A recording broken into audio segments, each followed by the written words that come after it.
Remember, discussion for 3 minutes. Yeah. And kind of, if you would, just discuss amongst your neighbors what you think. Down the road, you have about 3 minutes to get that done. Just kind of talk amongst yourselves, and then we'll give you a little time to write that up. What if you don't live in the same neighborhood? If you don't live in the same neighborhood, because you still, even if you don't live in this neighborhood, I don't know where it is. If you don't live in this neighborhood, they're not supposed to be giving input. Well, you can still provide input about what you think this is important. is what kind of skill sets do you need if you wanted to apply to operate one of the automated systems. It's going to be here in this Chattanooga. It's not, it's not even built yet.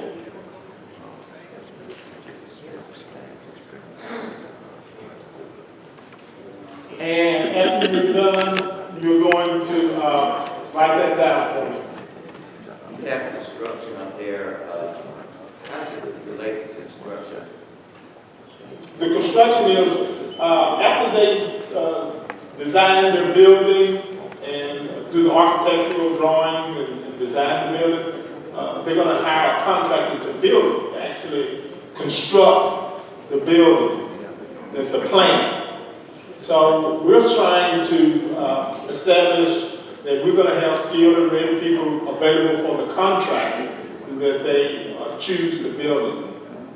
Well, I'm speaking out of turn, but my question is, do you have something related to African American contractors that's going to be coming up on its other heading, or is that to be addressed right here? It's to be addressed right here. Again, nothing's been done just yet, but we want to be early in the process. So if we want to get minority contractors in the process, then we'll need to start now. If that's a concern for this community, then we'll want to put that up right now. We'll want to raise that question now. So when they hire their general contractor, hopefully they will hire somebody who understands that, hey, I want to use a large percentage of minorities in So seeking should out. I put a goal up there for minority You contractors? could write that down. Yes. Hey folks, I just want to reiterate that y'all have great questions and concerns about these projects, and this is the reason why we want the discussion with your neighbors, with the people sitting beside you, and to write them down. We want to collect them all together. So if we can go ahead and start the discussions, we can move on and get through some of these questions. So if you could just, any concerns like that, write it, you can write them down. And we'll put them all, we're going to collect all that information and put it on the board, and then you'll see that we'll be able to narrow down exactly what concerns are like and what concerns are new or different. And once you get it written down, we are in a church sanctuary. I'm pretty sure y'all familiar with the process of just passing your pink slip over to the side out here. We'll collect it. I have a question, sir. This is my first time ever coming to one of the meetings, and I was looking at the several people that was up there that was from the East Chattanooga area. Okay. And I was going to know, is there any way possible that someone else from that could dig in the center of that community and be a part of that community? Because I have lived in East Chattanooga for over 40 years. I also come from Boone Heights, which is Harry Tubman. I moved from that area right over the next street from that Hempel lot. And I have not seen nobody from Olive Street or Court Street, which is the only other streets in that area, on the committee. No one has come to our neighborhood. I think our district guy, he came to them maybe 2 or 3 months ago. First time I've ever seen him. Know who he was, to ask for support in that area. And I'd like to know if we could get someone from actually in the center of that area on that committee, that familiar with that area. Okay, your voice is, you don't really have to be on the committee, but your voice is very important. We're going to be meeting right there where you're at Hope for the Inner City. You can come, you can participate. The committee's role is just to negotiate, whatever you desire. So, but you can participate. Your voice can be heard just as loud, just as strong as though you were on the committee, because we're listening to you. We kept it at the number 7, just so it's stay manageable, and we didn't want to try to do anything super big, have too many different varying ideas. We wanted to stay focused. Did anybody else finish with their comments on job training? We got one in the back. And again, this is gathering the ideas. And if you would, we'll be around after this too to talk more in depth about it, and then we'll have questions that we'll need to, we can engage you with and talk to you about anything other than that. But we were just right now pretty much on a time constraint. So, any other pink ones that need to be picked up on job training? Okay, the next topic is going to be living wages, the living wage requirement. So Fred's going to come up and he's going to talk to you and sort of do similar same thing.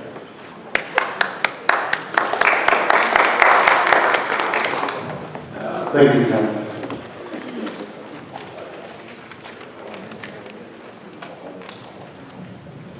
So the next bit we're wanting input from the community about is living wage requirements.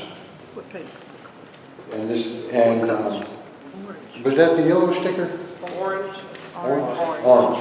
So that's going to be written down on your orange sticky note pen, piece of paper. Neighborhood, right neighborhood in the top. Yep, right neighborhood at the top. And that's going to be up for all of them. That's going to be the only way we can keep it organized when we read them all and go through them. So the first question is, to get y'all rolling, is what information do we need to know about in regard to wages and benefits at Nippon? I guess another way you could look at that is, when you're thinking about approaching for a job at Nippon, what would you like to know about in advance in regard to the wages they offer, the benefits they offer, or what would benefit you in your community? Think about that, those questions in those terms. Where you live now, what sort of wages would support you and your family where you live?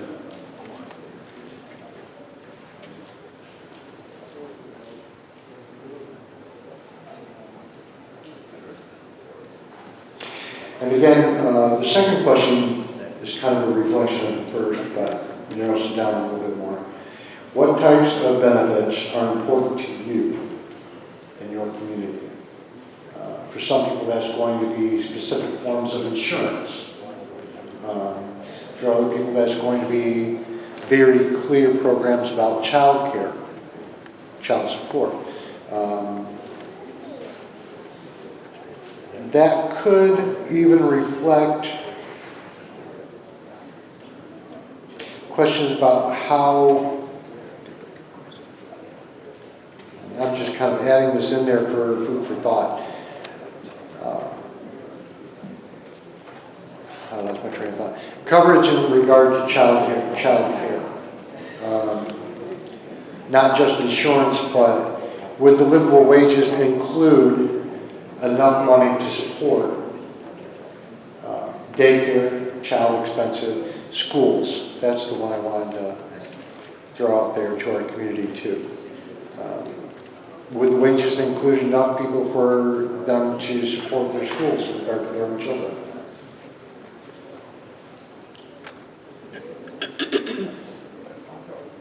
And I'm not going to ask any other questions yet because I really have no answers to provide like Ken did.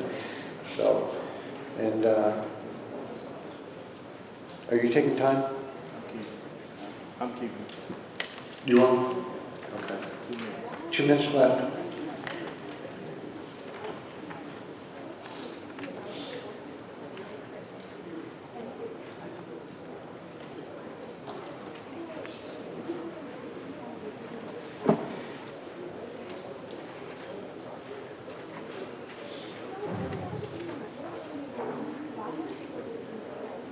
And I guess one of the reasons why I bring up school when it comes to livable wages in our community, we have a lot of single parents in our communities, and a lot of them scrape by.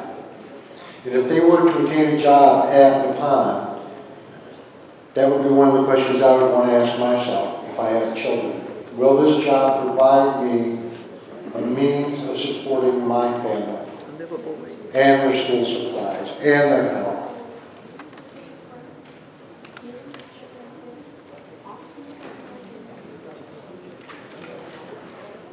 Okay, so we're going to wrap this up. Once you've got your words written down, Mr. Jack's going to have them all collected.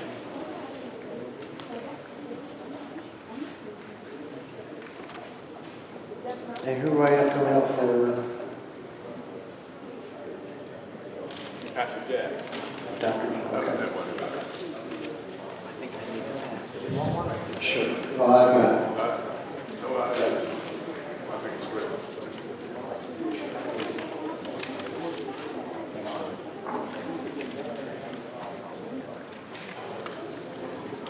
Does anybody have any slips left over?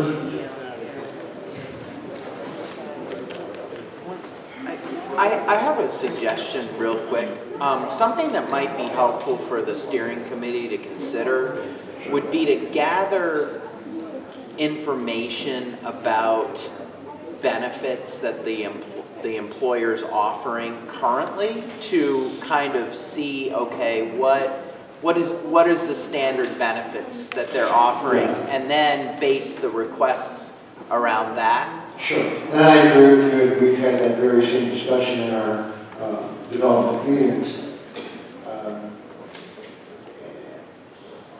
That is on the plan for a later step, and something that we do plan on reaching out to the pond to obtain information about. So we can present it. Before you talk with them, right? Like, Probably at that meeting and before the next town hall, or the next outreach to the formal.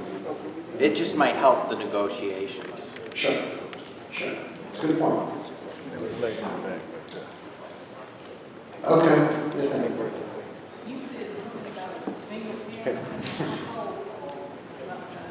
And I apologize, I can't hear you, it's so good.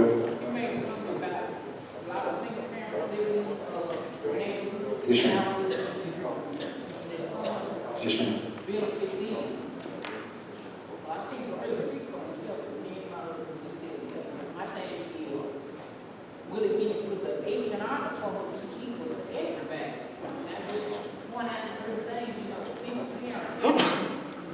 It's tough.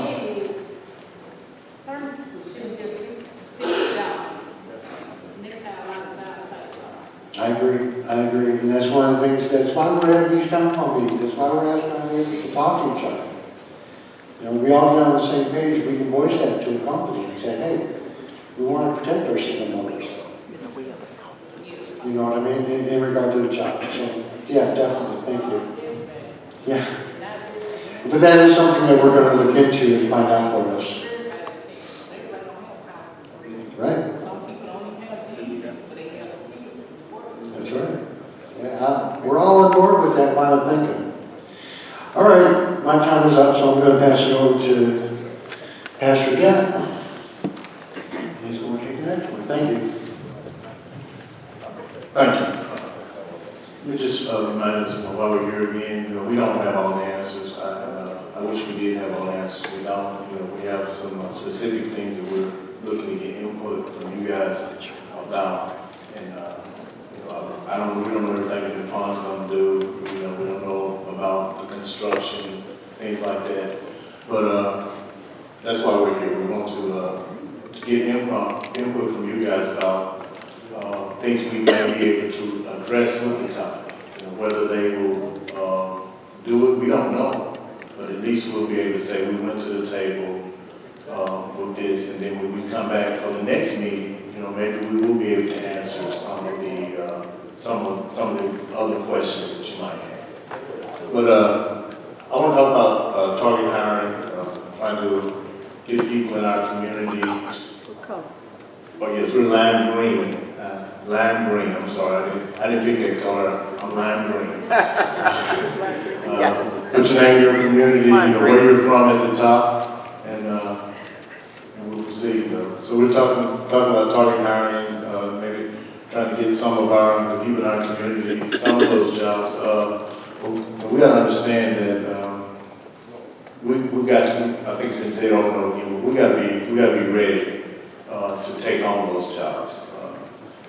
I worked for the city for 30 years, and part of my job was overseeing construction and new hires. And I would tell all the new hires that all I'm giving you is an opportunity. It's up to you to make it a career.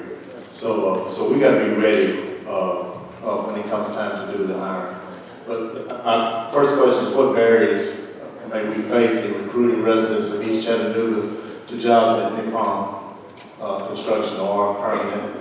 And what are one or two things that the community could do to help to overcome these barriers? We may not like the word barriers, but we know in every community there are going to be certain barriers. I heard someone say everybody does not have a college degree, but if there are jobs that require a college degree, you're going to understand if you don't have that, you're not going to get those jobs.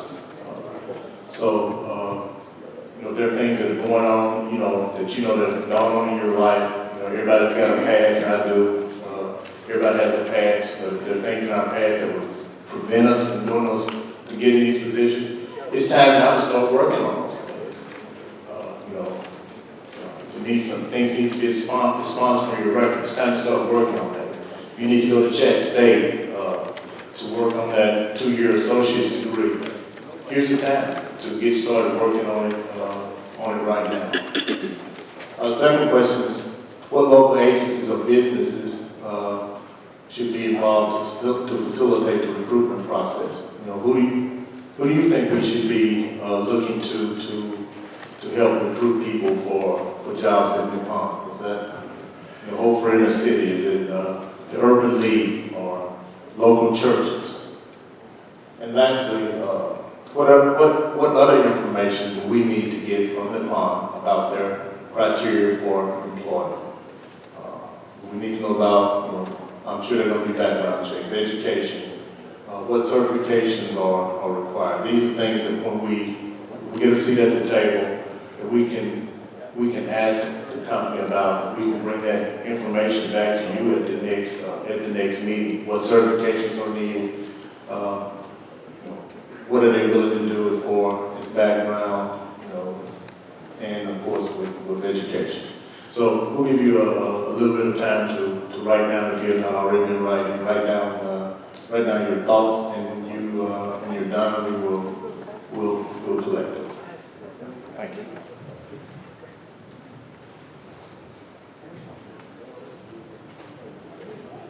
Yeah, I was a good usher for everybody else. You know what? I'm about to be my own usher. I'm done with questions. I finally got to be a doorkeeper in the house. Thank you.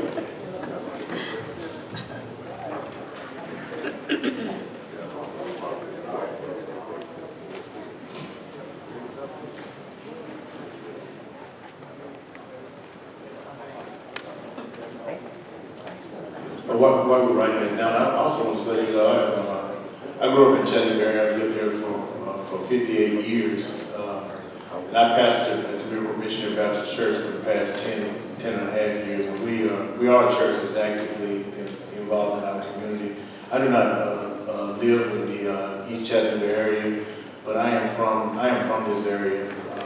I grew up here in Chattanooga, Tennessee, and our church is involved in activities in the East Chattanooga area.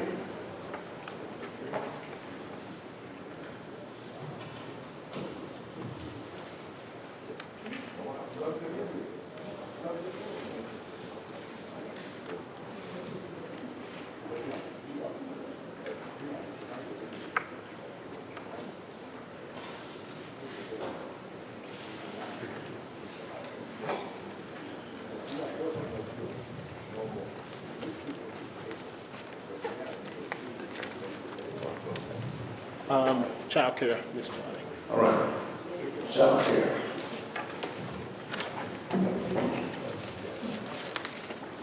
Well, I'm the last one, and the color is blue. And I will be talking about child care facilities.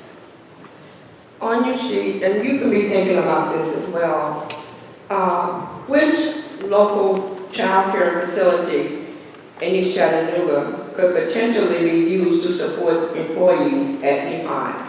So, in thinking about East Chattanooga, what companies, child facilities there that you may think would be good for your child to go? I'm quite sure there may be several here in East Chattanooga. So think on that could be recommended to Nippon for your child to go there. Now, I don't know if they will have a child care facility at the company there, but just in the surrounding area of East Chattanooga, there are several child care facilities within this area, which may be good, and just think on that one. And the second one, which other ways could Nippon Pay support children, students, or parents in East Chattanooga? So you want to think about, well, what can they do? What would you like for them to do to support the children or the parents in East Chattanooga? Because we know there are a lot of needs. So there may be some things that you may want this company to support. With the steering committee making suggestions and listen to what they have planned. And the third one, what other items needed to be considered when thinking about child care and Nippon employees? So think on that as well. What do you think is needed? And write it down and we'll pass them out.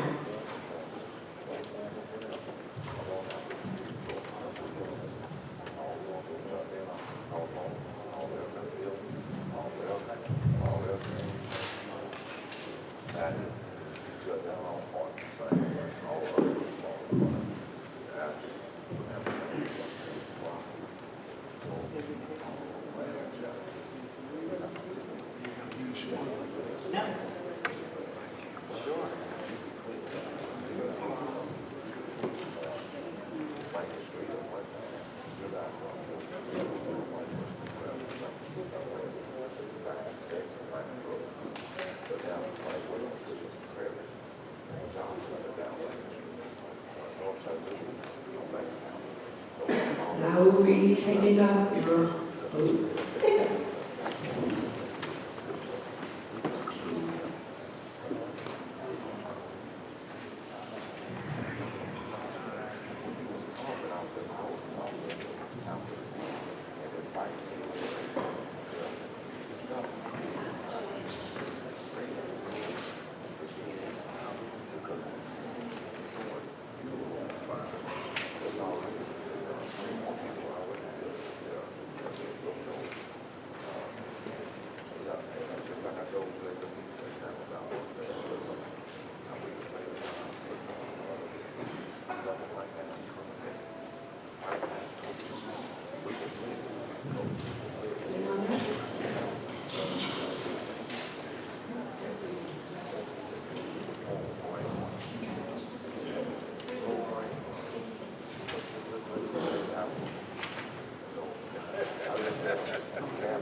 All right, thank you. Here's mine. Do you have any more? Thanks.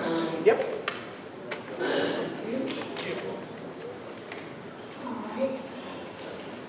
I'm going to turn it back to.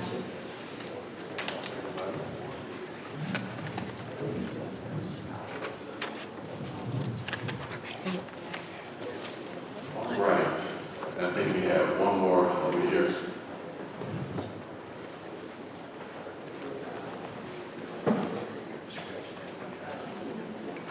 All right. Thank you again for your participation and for, again, being the first and the most critical part of the process, providing your input and your thoughts on the four main areas. So the big question is, what's next, right? So what's the next step? So all the information that has been gathered from you on today, the members of the steering committee will actually review over that information, and we will actually report that information out within 2 weeks from today. So that's the first thing.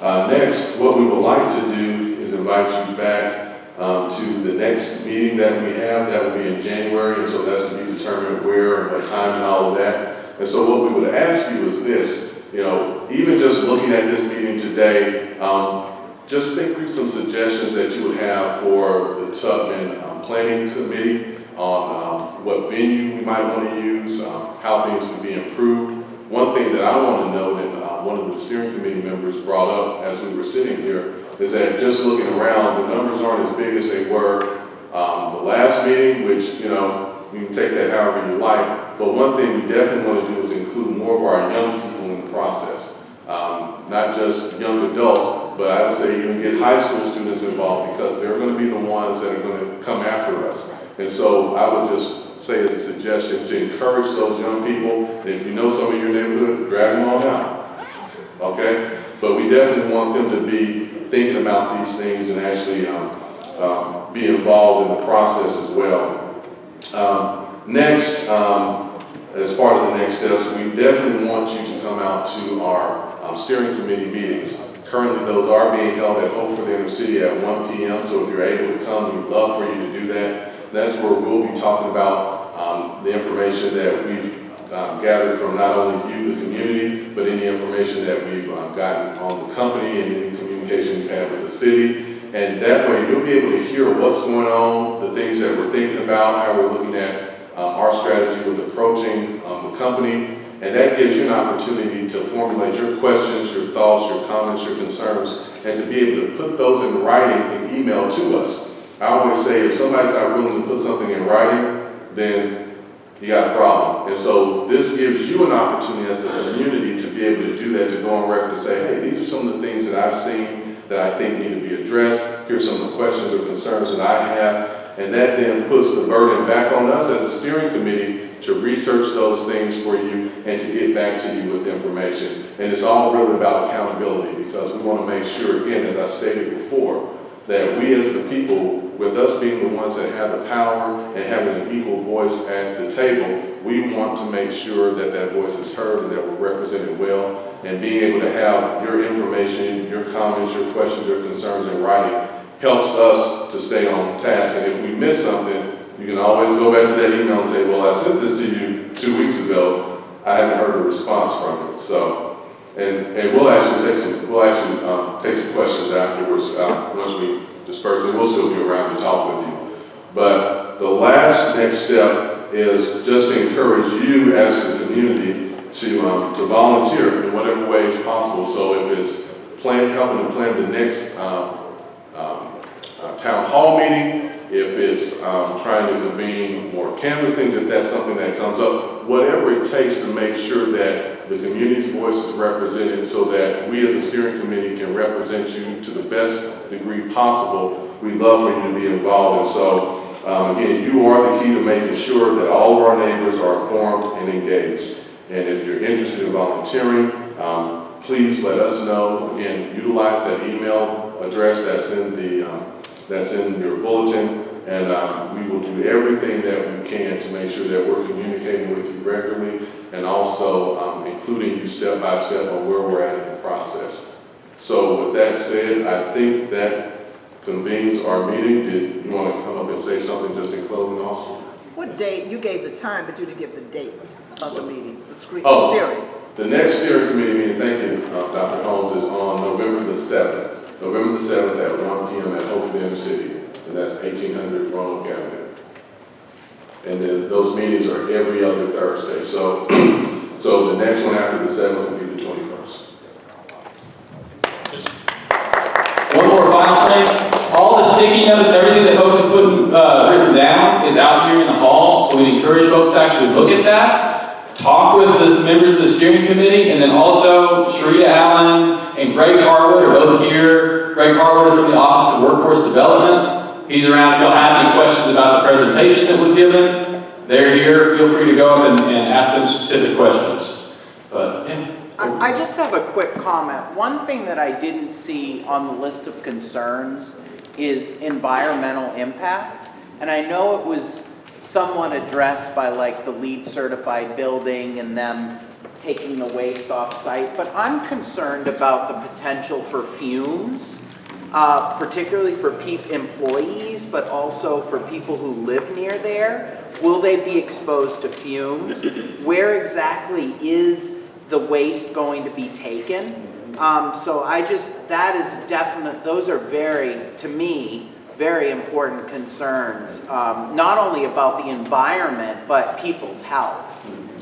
And I think those are the exact sort of things that need to be brought to the steering committee and ask the city of sort of, from their knowledge, where things are at. That's the exact sort of stuff I think the steering committee is going to be able to bring to the company. Yep. Yeah, and I'm glad that you brought that up. I was having a conversation out in the foyer with someone about that very same thing. Okay. So just don't think that your questions and your concerns are only relegated to what you put on the board. Yeah. Anything that comes up as a matter of concern or a matter of that needs to be addressed by us, please send that information to us, because we know in a meeting like this, everything is not going to be covered, right? Yeah. But any of those questions that you have, such as that one, please let us know, and then that's incumbent upon us as a committee to go back to the city, go back to the company and say, hey, these are some things that the community has brought up. Could you address that so that we can give an accurate answer to that party or those parties that would like to know about that? So. Yeah, thanks. Okay, again, I want to emphasize, going back to your neighborhood association meetings, you'll get a lot of information from there. And if you have any questions, we will be around. Thank you again for coming out on Saturday. We hope we got good input from everybody. But everybody, just stick around for any questions you have. We'll be around.